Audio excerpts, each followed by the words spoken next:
This is Robert Martelanci, the Mindshare Learning Report, Canada's Learning and Technology e-magazine. And welcome to this special edition of This Week in Canadian EdTech. Leader to Leader is how I'm billing it, with a legend in education, Dean Shareski. Dean is an experienced speaker, presenter, author, and we'll talk about that book that has been around a while, and it's about experiencing the joy of life and learning. And he's a teacher, coach, community builder with a demonstrated history in working in the education sector. He started his own podcast, an education, Canadian education leadership podcast, which I was honored to be his number 2. Not sure why he wasn't number 1. We'll address that. And he's also a senior partnership consultant at the Advanced Learning Partnerships, Inc. Dean, thank you for joining me today. Hey, Robert, always good to chat with you. So one of the inspirations in bringing you on today was, I wanted to return the favor, of course, and being on your show was awesome. You've really, elevated the leadership conversation in Canada in education. Pardon the background noise. We do a Thrive Thursday feast, and there are people gathered around here sharing success stories and sharing food. It's always a great thing to do on a Thursday each month here at the Mindshare Workspace, if anyone's ever in the area. But, there are some real challenges today as we, in our world of education, that we're immersed in daily with technology and professional learning. And you've really brought some of the top leaders to have those conversations. And it's about storytelling. And the storytelling that we do, one thing that I came to respect from people like yourself and the Corsa brothers and others who, like Patricia Gartland from West Vancouver, they're out there telling their story about their organizations, etc. And when you share, you learn. And kudos to you for taking a leap of faith, because it's not easy. And you've done a great job at illuminating the leaders and the stories behind what they do and the challenges and opportunities. What's it? How do you feel about that? And what's it been like? What are some of the big aha moments that have impacted your thinking about leadership and learning? Because we push the envelope around innovation on a daily basis, and it's not an easy thing to do in education. Yeah, I mean, for me, when I started the podcast, this specific one, and I've been podcasting for a long time. In one of my episodes, I reunite my former colleagues from the EdTech Posse, which was a podcast that actually launched, I believe, 18 years ago, 2005, if you can believe it. So the whole concept of podcasting has been, and I've dabbled with it. I've had various other shows and iterations and so forth. But this one, kind of began with my own desire to highlight Canadian content, Canadian leaders. There's lots of podcasts that do that. So obviously I'm not trying to, I'm not,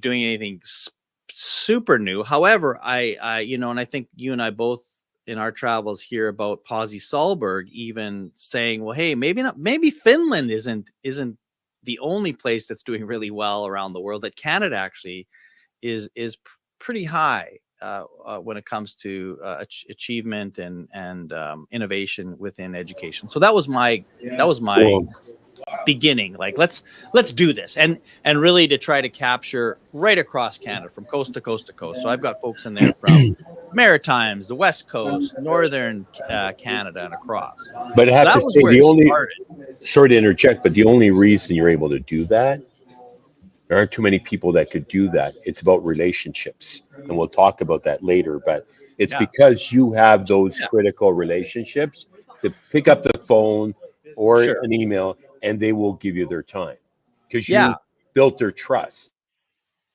Right. And that, yeah, that's certainly a big part that It's has a compliment.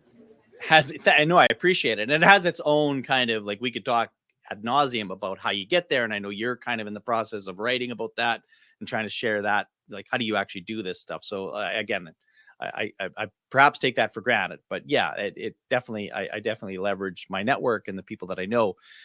Uh, but, as I've, that's where the curiosity began.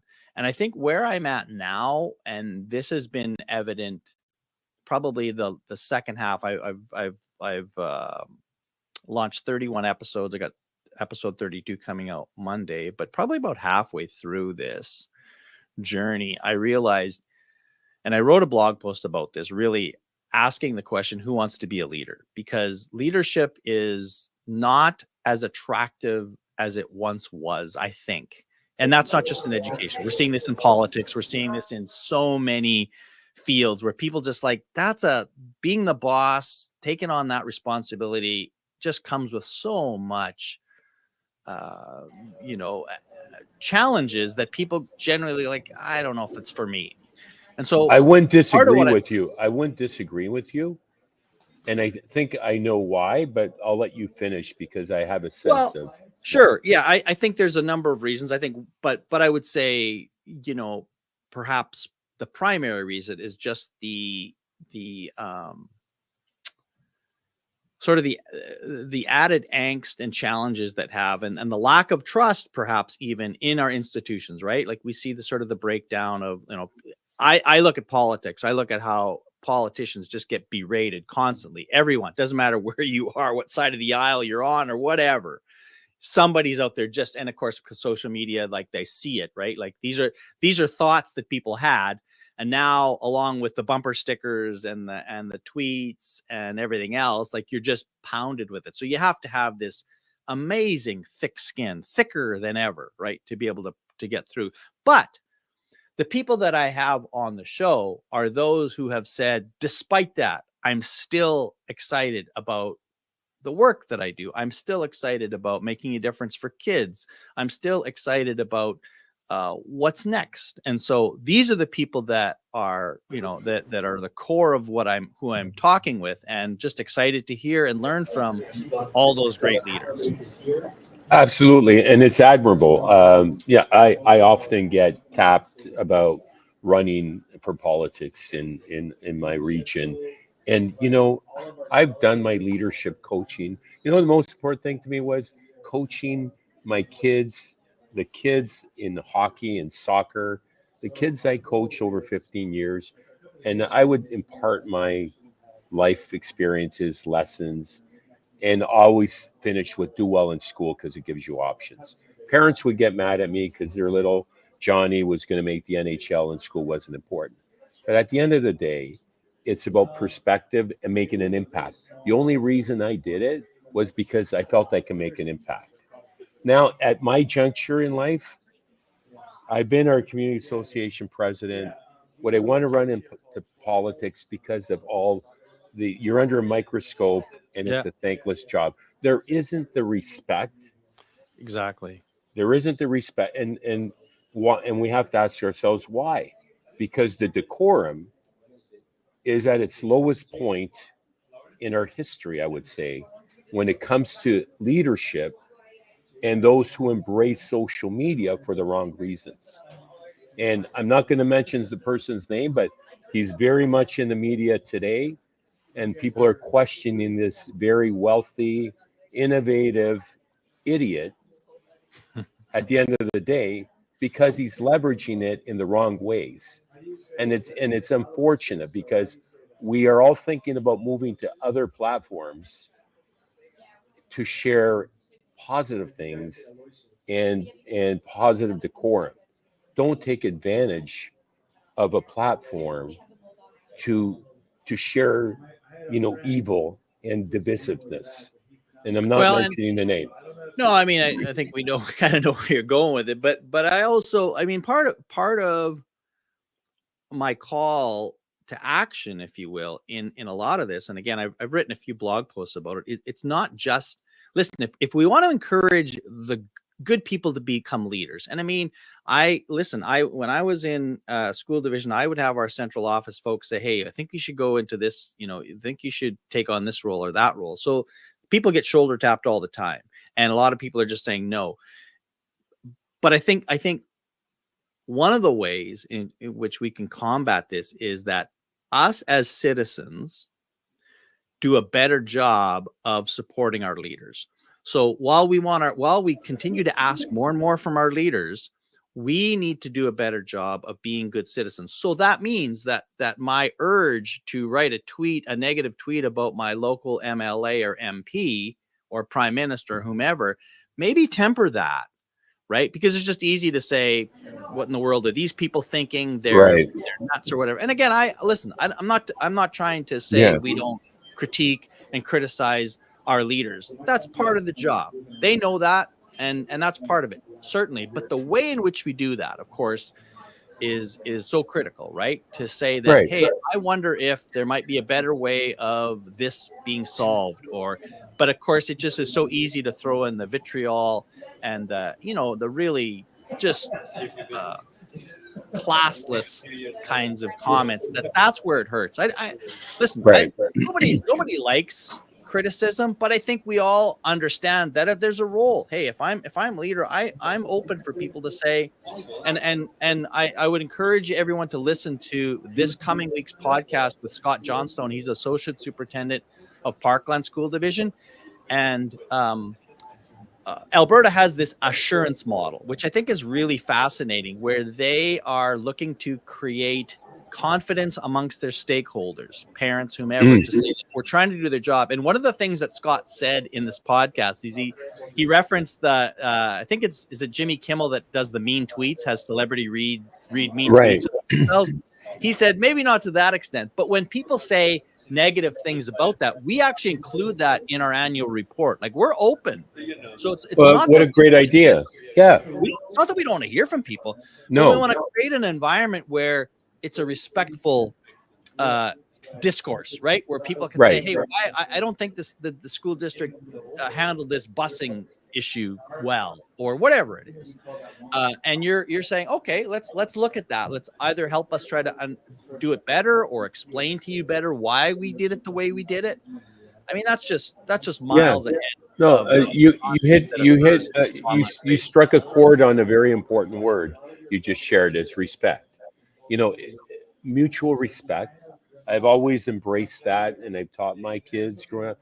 Treat people how you want to be treated, and unfortunately, social media has lost its way in that regard, because people take liberties to hide behind things and say things and do things that are detrimental and aren't courageous. Courageous leadership is what we need today to get through post COVID and all the challenging things that we're facing in society. Living isn't sustainable in the big cities. People are hurting. The state of well-being in schools between teachers and students is at a crisis. Um, Boys, we want to talk about boys and role models and how they're, challenged today. I mean, there's a lot of the environmental challenges. We're dealing with AI. I mean, there are a lot of challenges that we're facing at this juncture. The global political ecosystem is sort of whack with what's happening in the Middle East, especially in the Ukraine. You know, so these are learning moments and opportunities to really help kids understand the lay of the land, and um, and and help them garner the skills they need to cope and become resilient future leaders. How do you model? How do you model today for a kid? That's the thing, right? So I mentioned that I think one of the things is that we, as those who are being led, or however you want to frame that, need to be better at supporting our leaders, encouraging them, saying, hey, thank you for your work, and all of that stuff. So that's part of it. And then I think the other part of this equation, just to pick up on what you just said, is that leaders model, and that's why I'm trying to elevate and highlight the folks that I have on my podcast, is because I want them to continue to model in very real and authentic ways sort of the joy of their work, right? Like that, like what is it that makes you excited to lead your school district? Like what are those moments? And sometimes that kind of lives in people's heads, and that's great, but I think there needs to be some intention towards a demonstrative way in which others from afar can point to their principal, to their superintendent, and say, I think I'd love to have their job someday. Like, they look like they're having a lot of fun. You talk about Patricia Garland. I think she's one that people look at and say, like, she seems like somebody like, I'd love to do what she does, right? So there we have Chris those. Kennedy. Chris is like that too. I mean, there's lots of people that do it, Yeah. but I also think there's a lot of people who feel that way, but they aren't sure, what does that modeling look like? So how do I, and whether it's just by being more present in schools amongst your constituents, whether it's having conversations with people, whether it's like my podcast this week was with Dave Eberwine from Sanet School District, who has a blog, He's which great. is amazing. Like, that's one way of doing it. And specifically, he wrote about something that he did this summer, which was he learned how to play the guitar for his daughter's wedding and surprised her. Oh, wow. That's so cool. He wrote about that in terms of what is it like when you're to learn something, right? Like, we know that we put our kids in situations and our adults in situations, we're asking them to learn something new, and what does that feel like? What does that look like? And so for him to write about that and model that, I feel like if I'm a teacher or a parent or a principal in his school division and I read that, I go, wow, this guy's a really curious person, that he's willing to try something new and explore something and fail and kind of be bad at something for a while, but then get maybe kind of good enough at something. Like, that whole thing to me is like, that's an example of like I think I'd like to have his job one day. Absolutely. Like enjoying it. So I think there's a role for us to do this, but I think if we acknowledge there's a crisis in leadership in general, and each of us play a part, those who are in leadership and those who are supporting their leaders, in trying to change the narrative of leadership in general, that people, that young women and young men say, one day I want to lead something, right? I want to make a difference. So here's another thought that you sparked, and this is your wheelhouse. What about amplifying the joy in what you do? Yeah. In what leaders do? When you're our best performances as individuals, as teams, and I see it amongst our own team, when we're enjoying what we're doing, we thrive. Absolutely. And that's your wheelhouse. So what are your thoughts around that notion and that mindset, leaning into that, where leaders are being, trained and mentored, and making that actually part of the learning process and mentorship process? I think there's another book in the making here for you, Dean. Yeah. That's what I'm trying to tell you. Yeah. I think, at the end of the day, like, the work that we do in education, we take it serious, and we should, right? It's really serious work, but first of all, then we shouldn't take ourselves too seriously about that. So I think, it's funny when I have conversations with people that we're about to do work with an ALP, like, one of the things we say is like, listen, by the way, we want to have fun. Like, we want to have fun doing this work. So we're going to be launching some work with a school district around some of our generative AI consulting. And we're cool. Really excited about that work we do. But when we talked to them, it's like, we're going to have fun doing it. Like there's nothing wrong with that. And we're going to enjoy it. And we're going to enjoy being with one another. I mean, I think one of the things that we all saw coming out of out of COVID was, those first few times you got to be together with people again. I was like, man, this is amazing just to sit in the room with somebody. Like, I don't have to do anything fancy or special. Just Right. hanging out is a treat and is a delight and is a joy. So not losing sight of that, I think, is a big thing. Making sure that we just decide that and the other thing is again, I think when I think specifically of leaders, I think about some of the ways in which like, I don't know how familiar people are with the show. This hour is 22 minutes, right? It's sort of Sure. it's Canada's If they're version Canadian, yeah. of whatever else. But one of Right. the things that I love on that show is that when politicians kind of engage with them around like, well, let's have a little fun here. So I think it was Michelle Rempel did her wine tasting, and then there's somebody from the Liberal government that made fun of something of themselves. Like it's just like that little bit of taste of like, listen, I do really important, serious work, but I also like to have fun too. Like, just that's like, it builds trust. So it builds trust, I think, with your constituents to say that, oh, this is a human being that it doesn't just sort of stick to the script all day long and never talk about anything outside of their work.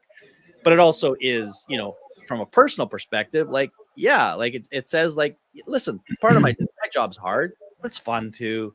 There's just so many fun things we get to do. And so just by smiling at an event or just, again, and it's not always about silliness. That's not always Right. But like I said, being in a room together with people and just acknowledging, isn't this awesome that we're together and we're gonna, maybe share a meal at some point too, and have these great conversations, that this is a joyful thing, right? It's fun. And it's Absolutely. fun if you and I might even have some ideas that we disagree with. Like, Absolutely. I think Malcolm Gladwell says that ideas and dissonance should bring you joy. 100%. Gee, I hadn't thought of that, Robert. I didn't. Yeah. That's not how I come up with this. But tell me more. The notion of being amongst like-minded people is old school mindset, right? You want to be amongst people with divergent views to generate new ideas and innovative thinking. But one of my challenges that I deal with on a regular basis is my wife thinking that I enjoy my life too much. And I try, because life is too short. We don't know Absolutely. when it's going to come to an end with all going on, and looking after yourself and the notion of play. I want to infuse play in the conversation, because I find, and I know this is relatable to you because we share a common interest in a sport, that I don't want to rub it in, but I'm going to be down in Florida as of tomorrow for 4 days. Nice. And so business and pleasure, I always try to mix the two. And I find Absolutely. when I play, whether it's 7 a.m. hockey on a Wednesday morning, or on the golf course, or on my rollerblades, my mind processes, and in the background is solving challenges and thinking of things that I'm processing. It processes in a different way. And when you're in a better mindset and frame of mind, you generate better ideas and outcomes and solutions. Well, And it and we heard enhances your those well-being. things. We heard a lot of that during COVID, when people were trying to wrap their head around what does wellness mean, and so we kind of know these things intuitively, and yet there's still a little bit of a lack of execution. And I still hear people say, and I, again, this is sort of one of my trademark conversations that I have, is when people talk about how busy they are, and it's like, don't talk about how busy you are, because people don't want to hear that. Like, because I always say, when someone says I'm so busy, like, I don't know how to. Am I supposed to congratulate you? Like, are you telling me that you're so important that you have no time for anything? I guess, or do I feel sorry for you? Like, do I say, Right. oh, that's bad, Robert? That's hilarious. I've At never the end thought of of the it day, that way, but it's a good well, at point. the end of the day, nobody really cares. Like, You we're all busy. We all have yeah. stuff to do. Like, It's so an excuse or yeah, self-importance. well, it's, I mean, it's If like we saying, started Robert, going down, if we went down the list of what we do yeah. on a daily basis, I don't dwell on that. I just Well, do it. and then is it a competition? Robert, you think you're busy. Let me tell you Yeah. about my schedule. Like, Yeah, yeah. I don't know. I don't know what game we're playing. So at the end No. of the day, though, I think that's another, like, sort of leadership hack, if you will, Yeah. is I always love leaders who, and I had a number of them, whether they were principals or other positions, who like, it didn't matter when I said, "Hey, do you have a minute to talk?" They always like, "Yeah, we can make that work." Like as opposed to like there was a time for me, I guess is what I'm trying to Yeah. say. They would always say like, "Yeah," like, and maybe it didn't mean they would drop everything for you Yeah. right there, but they never made you feel like, "Oh, I don't know how this is going to happen because I'm so swamped." Because That's as right. soon as you say that to me, now I feel like, "Oh crap, I wish I wouldn't even Yeah. asked you Well, because you're so it's busy." just like how you ended on this up on my show, is that I was sitting there watching you on LinkedIn live, and it was pretty funny. Playing, by the way, I was playing, having fun So playing, I'm not doing a watching, very good and I'm job of thinking, it. does he realize he's live right now, not saying anything for 2 minutes? And I reached out and you said, I'm going to get you on my show. First of He all, I want really, to reciprocate, and I want to demonstrate to you how we do this yeah, live on LinkedIn. And actually, we're on Twitter and Facebook. So I'm trying to up you. We're across 3 platforms. But right, one of my mentors, who taught me balance, was our former president, one of the former presidents of York University, who recruited me to the faculty hockey team back in the day when I was at York.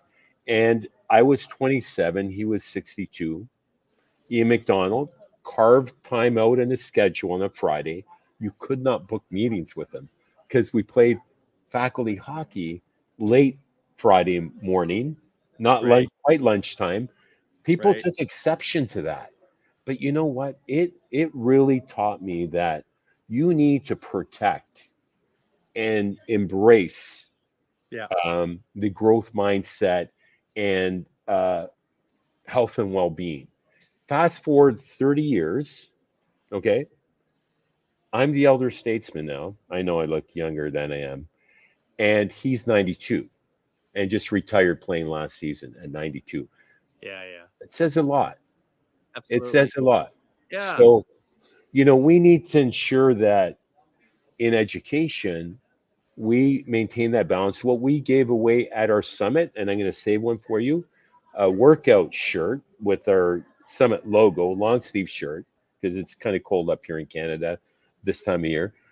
And we handed them out, and I said to our audience, our delegates, the reason you're getting this shirt is because education leaders tend to be selfless, and teachers, and use this, wear it, and work out and take care of yourself.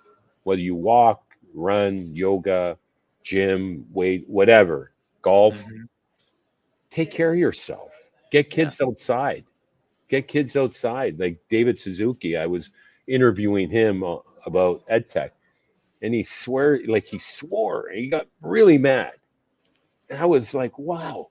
And he's like, kids got to get outdoors. And he was right. I was thrown back. This was maybe 20 years ago. Kids got to get outdoors. People got to get outdoors. I mean, Saskatchewan, in the middle of winter, outdoors can be pretty. you still got to do it though. You still got to do Yeah. it. People do it. People do it. People do it. And I got to remind myself to be better at it. But yeah, no, listen, a lot of this stuff too, I don't think it's new to people, but boy, do we ever need a lot of reminders, a lot of, because you just get swamped and you get caught up in the challenges of the work. And like you said, people are working so hard, they're trying so hard, this So is hard. really important work, but you need people, mentors, you need other people to remind you, hey, slow down, slow But it, down. but absolutely. But Dean, it comes down to execution. People talk a big game. People think things. You're a doer. You're an executor. You make it happen. How do we? How do we embed that in learning?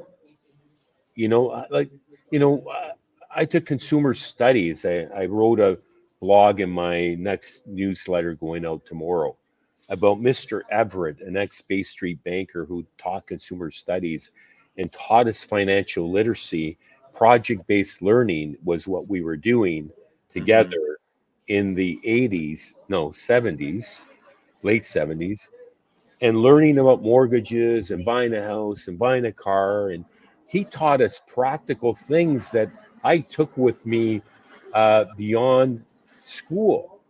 Like, you know, let's not, you know, be so impressed with the shiny objects of technology all the time. Some of the things we learned in the past are still relevant today. You know, it was financial literacy month this month. This is the last day, and we almost let that slip by. And I got some information going out on that. But let's prepare these kids for life. I know some teachers take exception when you're say you're preparing kids for a career. It's about life. How about Sure, life, sure it is. right? Like honestly, these kids have Well, no concept, a lot of them, about financial management.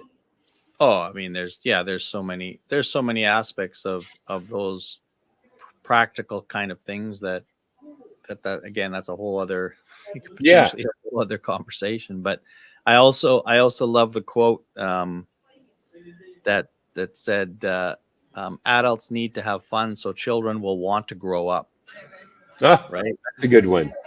Like That's a really good one. I mean, like, how do you model, like, and that this goes back to, and here's another interesting thing I'm hearing more and more from schools when they're talking about the challenges with recruitment and retention.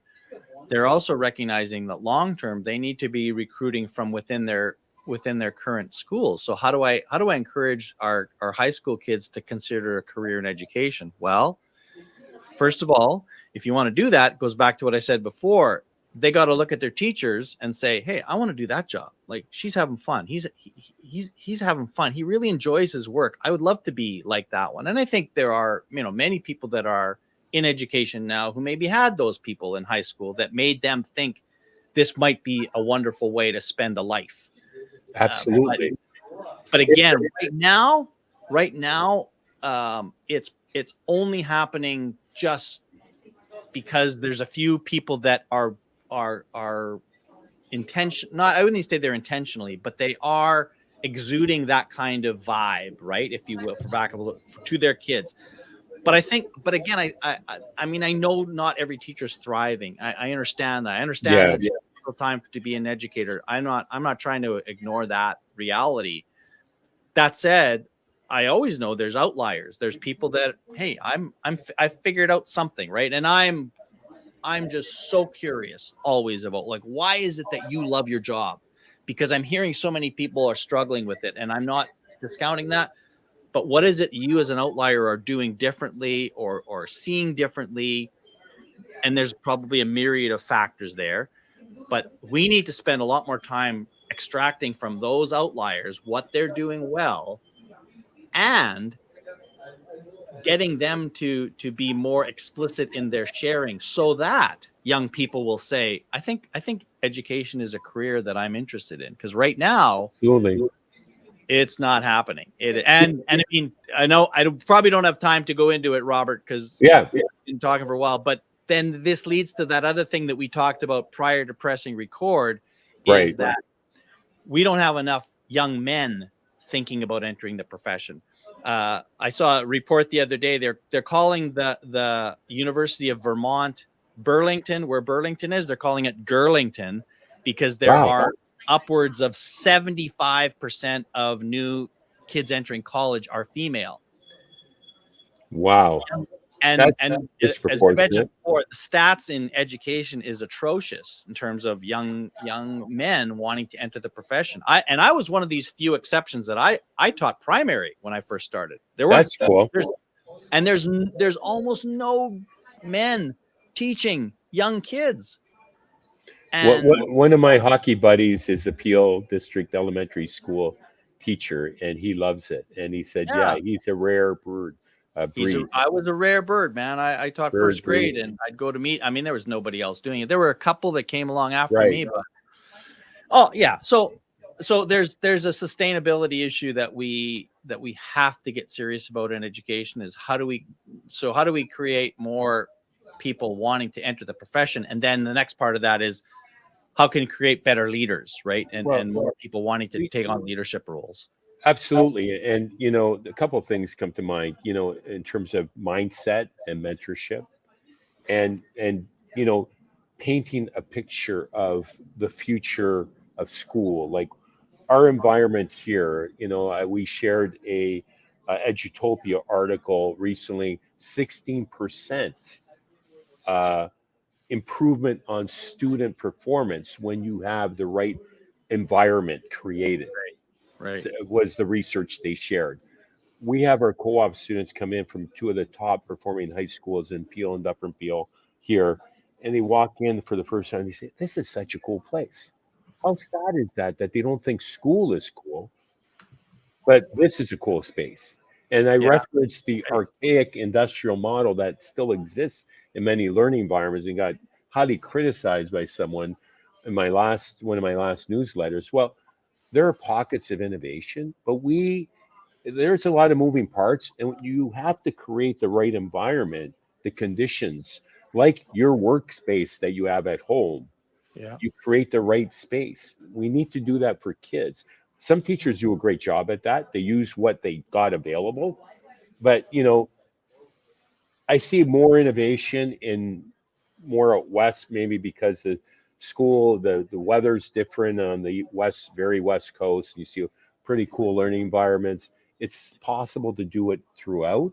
It just needs to have, you need to make it a priority. So it's striking a balance on all the elements that really contribute to joyful learning environment, and mindset is a big part of it, but also having the right tools. And we in furniture, and we didn't talk about ed tech much, but hey, it's not all about ed tech all the time. We're leveraging these great tools. Our tool we're using here is StreamYard. I hope you like it.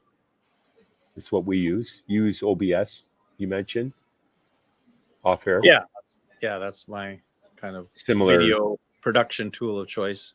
But yeah, no, I mean, I think we've covered off a whole series of podcasts that could happen in one with all these topics we're jumping around on. But leader to leader, I thought was a great title for today, and checking in with you, and really showing appreciation for all that you do on a daily basis. And it is about courageous leadership and doing the right thing. And kudos to you for your passion and staying in the game Yep. and playing at the top of your game.